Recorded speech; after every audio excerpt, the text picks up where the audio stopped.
Sunday story telling టైంలో ఒక కథ, నిజము చెప్పే చిన్న కథ. ఏంటి? పూలబాల. కొడుకు తల్లితో, అమ్మ నువ్వు నిన్న ఫోన్ చేసావట. వాళ్ళ అమ్మ అంటుంది, అవునరా కోడలతో మాట్లాడా. కొడుకు, అవునమ్మా చెప్పింది, నువ్వు విలువల గురించి ఏదో అన్నావట కదా. అమ్మ, అవునరా అన్నాను, ఏం తప్ప?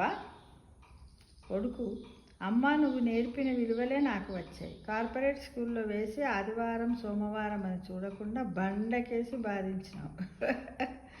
బండకేసి బాధించినావు. బండకేసి బాధించినట్టుగా అక్కడే ఉంచావు. నీ మాటల్లో ఏంటో తీయదనం కురిపిస్తావు, నీ చేతల్లో అది ఎక్కడా కనిపించవు.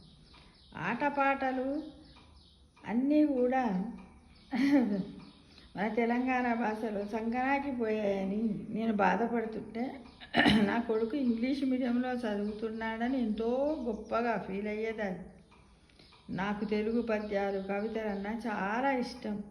అయినా నన్ను నా భవిష్యత్తు కోసమని ఇంగ్లీష్ మీడియంలో చదువుకోవాలని దాన్ని.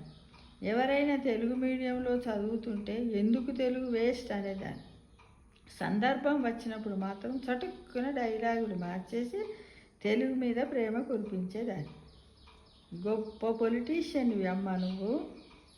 క్షమించమ్మా, నిజం మాట్లాడము ఇండియాలో తప్పే, కానీ నేను ఇప్పుడు ఇండియాలో లేను కదా, అమెరికాలో ఉన్నాను.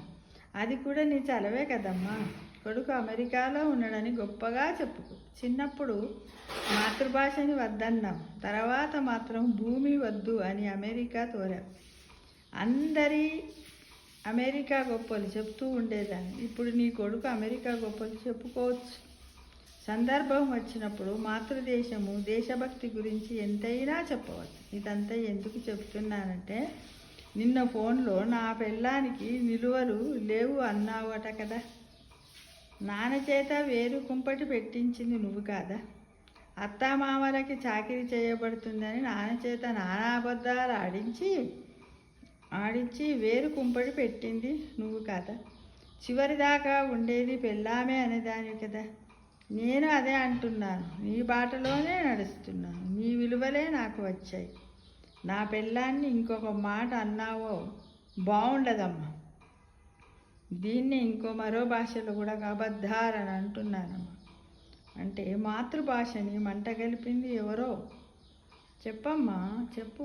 ఈ కథ విన్న తర్వాత ప్రతి ఒక్కరు కూడా ఆలోచించుకోండి.